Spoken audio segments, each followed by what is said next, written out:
So today, I'm going to basically show you how I've managed to pretty much burn Malaga to the ground in the space of, 6 months. Absolute disaster. However, there is some potential light at the end of the tunnel with some superb signings in the summer.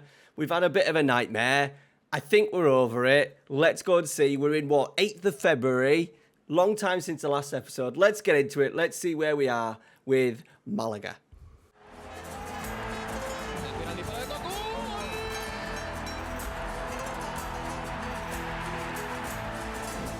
All right, everybody, welcome back now. Sorry, very quickly, sorry, it's been a while. I've tried to play, pre-season took ages, and then one of those days where you play the game and you get worse and worse, and you keep digging and digging and digging. And I thought, right, I want to get through the transfer window January, trying to go through it, and we'll do a big recap. So this is the big recap. So remember, 4-2-3-1, have to play a Treq. Those rules are still in place, even though at times I've wanted to throw the Treq in the bin. I have kept to it all the time. Now, as you can see, this is where we finished last season. 7th, got Europa Conference League. Things were looking good. We were only given that 18 million with a 35% of the profits of sales. So that was a little bit of an issue. We had two players in particular. Sula, he had a release clause of 47 million. We decided to up his contract from 61 to 75, with now a minimum release of 65. And I thought, look, if someone comes in, pays that, we'll deal with that. We couldn't get it any higher. That was what his agent had kind of hard-coded, couldn't negotiate. The other one was Juan Gonzalez. And as you can see, he's gone to El Ittihad. We did give him a new contract. So he was on about 70 grand a week. And then with the release clause from going up from 30 to 55, I thought, so if someone hits 55, they won't hit 55. And they have. They hit 55 and then have offered him £325,000 a week. So we can't grumble.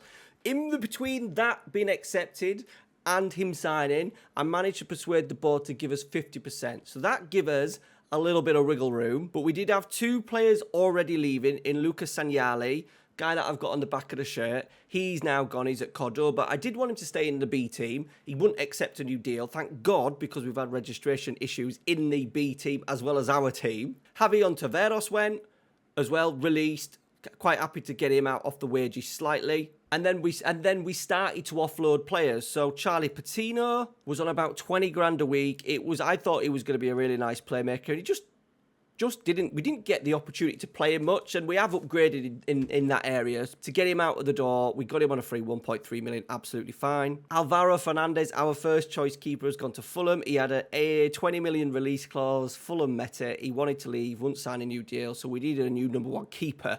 That proved probably one of the trickiest summer signings I have had to make. I had to leave it pretty much to the transfer deadline to get a signing through the door. Will Fish wanted to go, a little bit of a backup. We signed him on a free 1.2 million. We finally managed to get Iko Messi out. He's out on loan at Empoli, and he's joining them on a summer on a free. And Youssef Shamiti, just not good enough. We have strengthened in this area, and he's actually doing all right. It was one of them signings where I think he's an FM2 late. I think FM23 was quite good at FM24, but we've made a little bit of profit. So that gave us a nice little bit of a budget. It gave us around £50 million.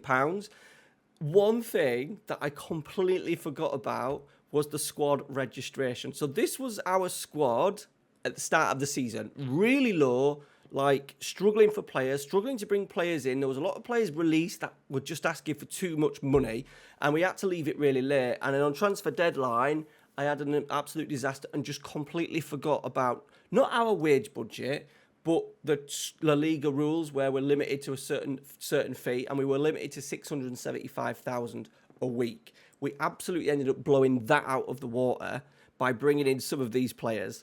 So we brought in, the first one came through the door was Ander Estrago. Because we didn't have a goalkeeper, I needed to bring someone in quickly, and we brought him in on the idea that he would be a backup released from Barcelona. This one that I like, Jarek Garioski. Now, he's finally happy. He looks pretty good, doesn't he? He's got a few little issues in terms of his marking's not great, and his strength's not great, but he's all round a little... I keep signing these backups, guys, and I'm determined this summer not to sign any more backups. We've got enough backups and enough players that can play in a couple of positions. I thought him being Spanish, 1.2 million, was a decent signing. However, he's 17 grand a week. meant we couldn't actually register him in the summer, and he couldn't play La Liga games. Could play Conference League games, couldn't play La Liga games. He was very unhappy until we managed to do some wiggling in the January transfer window. 8th of August, we brought in Bruno Ingleses. He's come from the Real Madrid Academy, but then he was freed to St. Louis City, and then we've got him in. As you can see, he's done okay. 8 goals, 8 assists, 6 goals, 28 appearances. Quite nice. Not very good in terms of physicality, but some nice attributes in terms of vision, technique, passing's okay, long shots, free kick taking, dribbling, and a decent load of mentals as well. On the 12th, we probably brought in our most prominent signing at the time. We brought in a wonder kid. Came through our scout reports. 6'7". We paid 10.75 million. Obviously, really good physicals, being 6'7", jumping reach, heading 14, first touch good, marking 14, passing 19, tackling 13, technique 14. So pretty goddamn good. I was looking at playing him into central midfield. As you could see, he's played in a good spread of positions over the last few weeks. However, we are now looking at generally play him as a DC. Casemiro came in because Gonzalez had gone and we were trying to replace. There was no one. I thought Casemiro was going to be a really good option. And as you can see, he's already left. He's retired at the end of the season. He was on 18,000 a week. I wanted to get Profito. So Profito, if you can remember him, he was on more money. He's on 26.5. I couldn't register him until the January either. Because of a couple of sales we made in January, I managed to get Casemiro out, and I could then register Profito. So he's a little bit more happy. But basically, we had Casemiro for half a season. Adam Bakune was supposed to be playing with very aggressive wingbacks, and he came in. I like the real look of him. 6'6", by the way. Really cheap. 1.2 from Milan. Crossing good, dribbling okay, first touch okay, long throws, passing, tackling 11. Average mentals, runs down the ball with the right wing, still only 23. I thought as a starter, I actually thought it was going to be a starter to start with. Looks like he's going to be a backup option, but better than Carrillo. This dude has come in and ended up being our first choice right back. However, he is going to be our centre-half next year as we look to sort of cut the wage bill a little bit. Jankovic, wonder kid. We paid 1.1 million for him. Manchester United, Arsenal, and someone else, I think it might have been Bayern Munich, came in.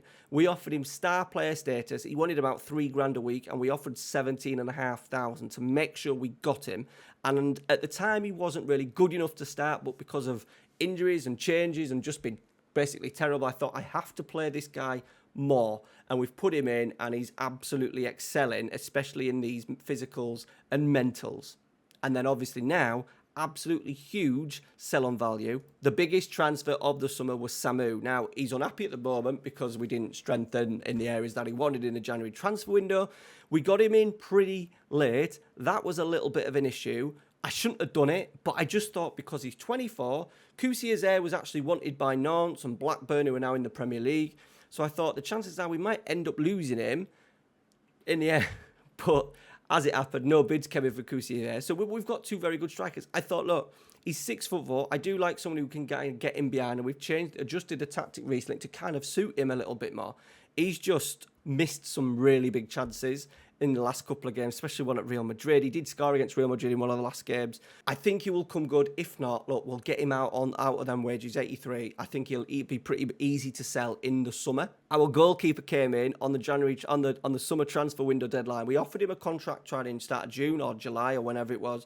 He wanted 197,000. So you know what happens. I just thought I'd leave it. We kind of had that backup keeper from Barcelona. I thought he would then maybe change his mind. He did. £48,000 a week though, but very, very good goalkeeper. I am thinking because of, depending on what the budget goes up to next season, we might need to say bye to him just because of his wages. And then also coming on transfer window deadline day was Arda Güler. He cost me 5.5 million at a cost of £84,000 a week. He is now my trequartista. He's coming alive a little bit. Look, he's looking okay, but he was unhappy that the squad wasn't strengthened, so he's moaned about that. And then at the end of the January transfer window, he wanted a little break, and I thought, right, I'm going to give him a break. He didn't say how long he was going for, but he's basically decided to go for the best part of 4 weeks. I'm hoping I can win him around. If not, we might be able to sell him on, but I do want to keep these young and exciting players. So we were left with a big problem. I couldn't register all these players, so all of them were unhappy. We started with the season with a 2-2 draw at Granada, a 1-1 draw against Alaves. We then won in the qualifying round of the Europa 2-1 and then 2-2 with Bodo Glimt. We lost to Celta Vigo. We lost to Real Madrid at home. Casemiro scored a beauty from the edge of the area, but then two second-half goals from Valverde and Vimmer gave Real Madrid the win, and then we were absolutely spanked by Sevilla. So a little bit of a panic. Sula did get sent off, so that result was maybe a little bit hard done by. We picked it up a little bit. We kept tweaking all the time. This bloody Treq was causing me absolute problems.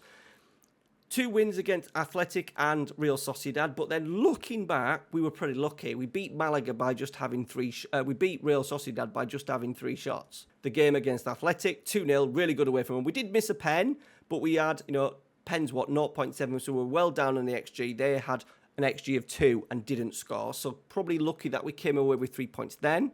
And then we went to Ziriskin Mostar, who are a Bosnian, obviously not great, one of the minnows of the competition, and we got absolutely spanked, as you could see, 3-0.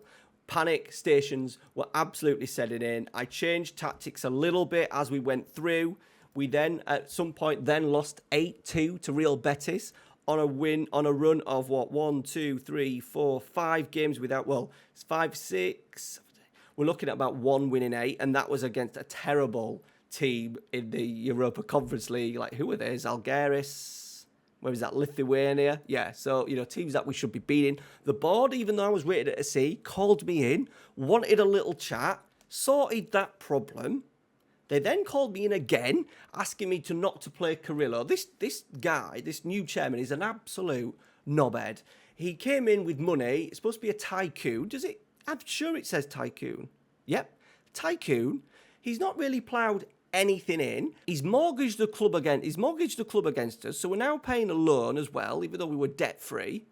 He's taken 50% of the profits, remember, and was whinging that we were 2 places below I think we predicted to finish 11th, and we were 13th. So January came around, we needed to make some transfers, the budget was still well over, we couldn't, we were at our absolute limit. We'd managed to get some players out of the door. The first one was Tony Mazic. He was on about 24 grand a week, but he wasn't registered. So even though we saved that on the wages, we didn't actually help us register any more players because he wasn't registered in the first place. We'd had to leave him out. We made a profit on him, which was nice, but still not useful in terms of registering him or bringing in some new players. We managed to get rid of our third choice goalkeeper just to get him off the books. Once again, wasn't registered. Now, Wande was registered. I didn't actually want to let him go, but he decided he was going on a free. So we managed to get 1.6 million in for a player that's been with the club since 2016. So 13 years. I really wanted to keep him to the end, just so we had a little bit of Malaga blood running through the team, but he had to go. However, his wages were only about 11 grand a week, so it didn't make a massive difference. We still couldn't register anybody. Hannibal was on 15 grand a week. He was registered. We got him on a free. Now, I did want to keep him because of his kind of all-round being able to play in 4 or 5 different positions, but he did keep asking for a new contract, and he was on 15 grand as it was. I wasn't happy to give him any more, so I thought, let's cash in, see if we can then register those 2 players, Profita, and see if we can also register the left-back we got from Valencia. Carrillo going out the door, this helped me a lot. The board actually came to me, the chairman, and said, thank you very much for getting him out of the club and fulfilling a promise to get him out of the squad. But he was like a little bit of, he'd been with us a long time, 400k, 1.4 million to Almeria. He was on about 12 or 13 grand. So we started to free up a little bit of money. And then obviously said Casemiro, 18 grand off the squad. Now that might seem that we've done well. However, we didn't bring one single player in. And the reason is the registration was still at 675. And we've still not been able to put our third choice goalkeeper in, Antonio Cordero and Dele Alli, who we will be leaving at the end of the season. I wanted Dele Alli to play in the B team, but they have an even worse. Obviously, I completely forgot. I've had an absolute mare.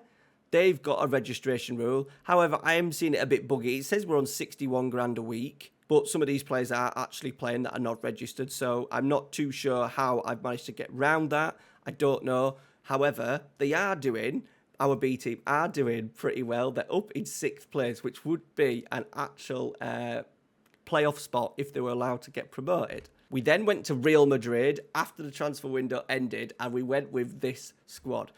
That is absolutely terrible from me. I've absolutely run this club into the ground in the space of 6 months. Our squad right now, we've got what? 1, 2, 3. We've got 22 players. 3 of them in Lopez, Cordero, and Dele Alli cannot play in La Liga. So that puts us down to 19. We then lost Dani Sanchez, who's been out. He's been out for about a month already, so he's out for a long time. It's 2 months in all, probably.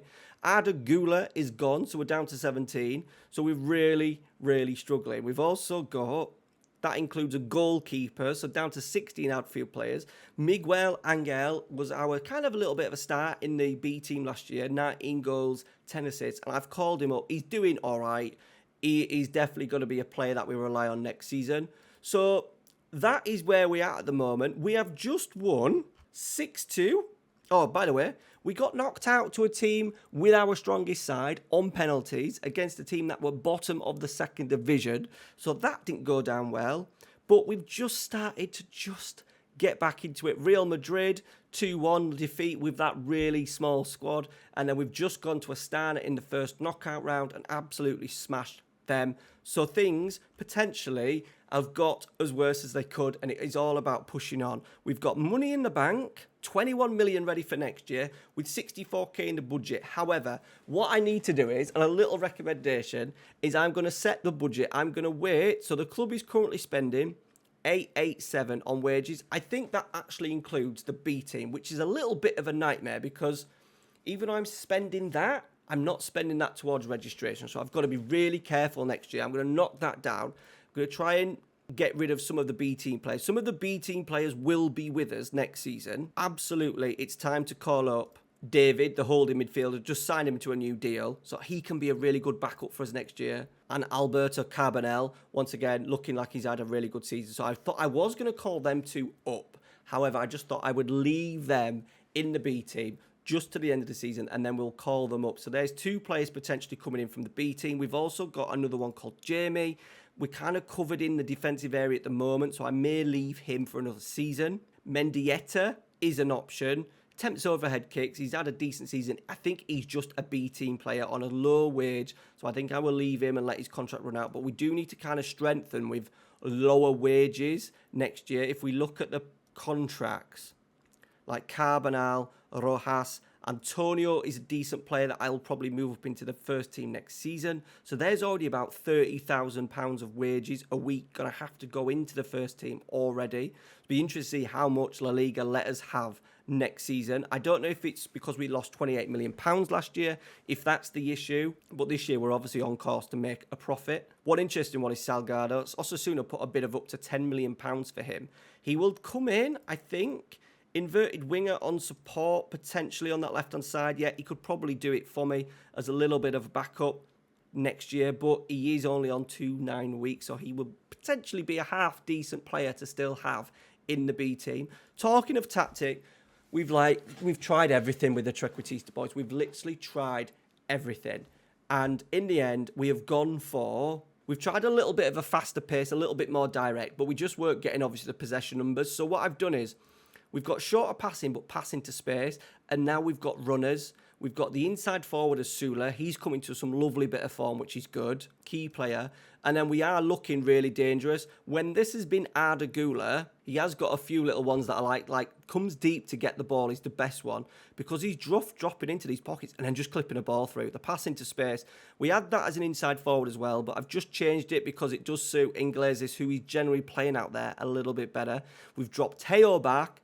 Profito's coming to be a central midfielder on defend. First touch 16, passing 15, tackling 15. So really good pace as well. So them two are making a nice partnership in there. Obviously, Teo, the captain, get on the ball and dictate play. Jankovic will move over to be centre back next year, so we potentially need to be the right back in. Vicario will sell on. I think we're going to sell on Kumbula. He was wanted by some Saudi clubs. I hope they come. They didn't bid for him, but I should have maybe. He's now 29. He's on 71 grand a week, so I probably need to get him off the books. Move Jankovic over alongside Ledesma with Marsa as well, another option who can play at left. Look, he's played in 3 positions for us this season. My God, it has been really challenging. What I am going to do is as well, I'm really going to start looking at just 3 or 4 players because we've got those 3 cups coming from the B team. Can we strengthen with just some quality next season? We've got cover in all the positions. We just need to get a few more really good quality players in, probably a right back, a central midfielder, or maybe 2 central midfielders, and then maybe a winger. So we're looking at 1, 2, 3, maybe up to 5 players, including the goalkeeper. Get some out of the door. You never know, we might actually win the Europa Conference League. However, Manchester United are in it. I think we could pretty much beat every other club, even though we've lost a few games already, 3 already. I think we could, now we're coming back together, we could maybe win every game against every opponent. Freiburg, maybe, but Manchester United is an absolute killer. Manchester United, who looks like they've been bought out, and have Javi Cayela. I have no idea who that guy is. Levante, Bournemouth, and Manchester United. How the mighty have fallen.